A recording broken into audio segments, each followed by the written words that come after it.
نبی کریم صلی اللہ علیہ وآلہ وسلم نے فرمایا، تم میں سے کوئی شخص کسی کو میرا بندہ اور میری بندی نہ کہے۔ تم سب اللہ کے بندے ہو اور تمہاری تمام عورتیں اللہ کی بندیاں ہیں۔ البتہ یوں کہہ سکتا ہے، میرا لڑکا، میری لڑکی، میرا جوان خادم، میری خادمہ۔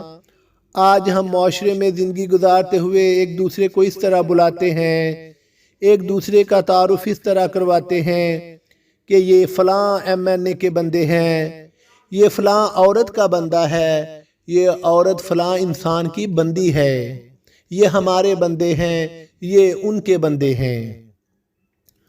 حالانکہ ہمارے پیارے نبی نے زندگی گزارنے کے تمام طریقے ہم کو بتلا دیے۔ اللہ تعالیٰ کے تمام پیغامات ہمارے نبی نے ہم تک پہنچا دیے، جو کہ احادیث کی صورت میں ہمارے پاس ہیں۔ ہم دین اسلام کا مطالعہ کریں، قرآن کریم کے ترجمے کو پڑھیں، تفسیر کو سمجھیں، دین سیکھیں۔ آج ہم دین اسلام سے دور ہوتے جا رہے ہیں۔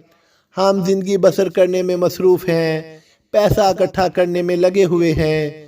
ہماری تقریباً تمام انسانوں کی یہ دور ہے کہ ہم پیسہ اکٹھا کر لیں، ہمارے پاس پیسہ ہو، اور اس پیسے کی دور میں، اس پیسے کی حبس میں ہم رشتہ داریوں کو بھول چکے ہیں، رشتوں کے احساس کو بھول چکے ہیں۔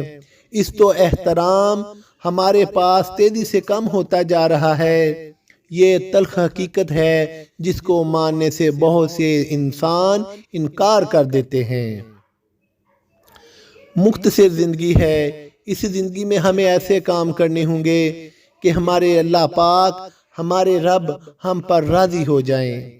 نہ کر اتنے گناہ توبہ کی آس پہ انسان، موت بے اعتبار سے ہے، نہ جانے کب آ جائے۔ ہمارے پاس زندگی گزارتے ہوئے اتنا ٹائم نہیں کہ ایک لمبی زندگی ہمیں مل جائے۔ زندگی مختصر ہے اور ہمیں ایسے کام کرنے ہوں گے کہ جو کام اس دنیا کو بھی ہماری کو بہتر کر دیں اور ہمیں آخرت میں فتح عطا کر دیں، وہ کام ہم کریں۔ مگر نہیں، ہم اس سے قاصر ہیں۔